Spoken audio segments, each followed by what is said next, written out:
আজ 14 ফেব্রুয়ারি যা আমরা কালা দিবস হিসেবে পালন করে আসছি কিছু বছর ধরে। অতএব আজ বিকেল 5টায় আমরা সকল বিজেপি কার্যকর্তারা জেলা কার্যালয়ে সমবেত হব মোমবাতি হাতে। আমাদের শহীদ সেনাদের স্মরণে মিছিল হবে জেলা কার্যালয় থেকে। উক্ত কর্মসূচিতে আপনাদের উপস্থিতি ও সহযোগিতা একান্তভাবে কামনা করি। ধন্যবাদ সাংগঠনিক জেলা বিজেপি সভাপতি তুষার মজুমদার।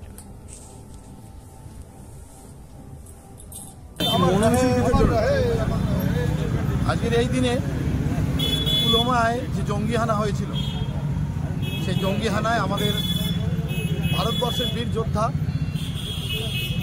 তারা প্রাণ বলিদান দিয়েছিল ভারত মাকে রক্ষা করার জন্য।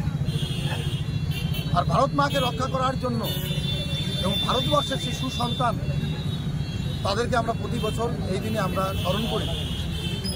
কারণ এই জন্যই যে আমরা ভারতবর্ষের কথা চিন্তা করে ভারত মায়ের জন্য যারা প্রাণ বলিদান দেয় আমাদের শান্তির জন্য, আজকে তাদেরকে আমরা বলতে পারি না। তাই তাদেরকে স্মরণ করেই আমরা আজকে তাদের জন্য নিরাপত্তা পালন করলাম এবং তাদের স্মরণ করে আমরা মোমবাতি মিছিল করে আমরা এই ত্রিপুলপাতি মোড়ে তাদের শ্রদ্ধার্ঘ্য নিবেদন করলাম। যারা আজকে ভ্যালেন্টাইন্স ডে পালন করছে তাদের উদ্দেশ্যে কি বলবেন? দেখুন, ভ্যালেন্টাইন্স ডে হচ্ছে আমাদের ভারতবর্ষের কালচার নয়, এটা হচ্ছে ইউরোপিয়ান কান্ট্রির কালচার। আর তাদের কালচারকে নিয়ে বেশিরভাগ মাতামাতি এইসব কিছু মানুষ আছে, এগুলোকে ঢুকিয়ে দেয় বিদেশিরা, মনের মধ্যে ঢুকিয়ে দেয়। এবং ফেসবুক টুইটারে আমি অনেককে দেখেছি বাচ্চা ছেলেকে তার মনে বলছে মামি আই লাভ ইউ, এরকম বলে তার ফেসবুক করেছে।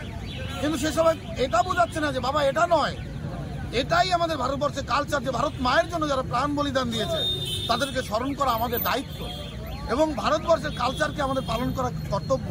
কিন্তু তা না করে তারা কিন্তু বিদেশি যে কালচার আছে ভ্যালেন্টাইন্স ডে, সেই জিনিসটা তারা পালন করছে। আমি এইটা কি সবাইকে বলতে চাই যে এই দিনগুলো আমরা পালন করি ভারতবর্ষের কৃষ্টি কালচার যেগুলো আছে, আমরা বিদেশি যে কৃষ্টি কালচার সেটাকে নিয়ে না মেতে ভারতবর্ষকে রক্ষা করার জন্য যেসব কর্তব্য পালন করা, সেটাই দায়িত্বশীল হিসাবে পালন করা উচিত।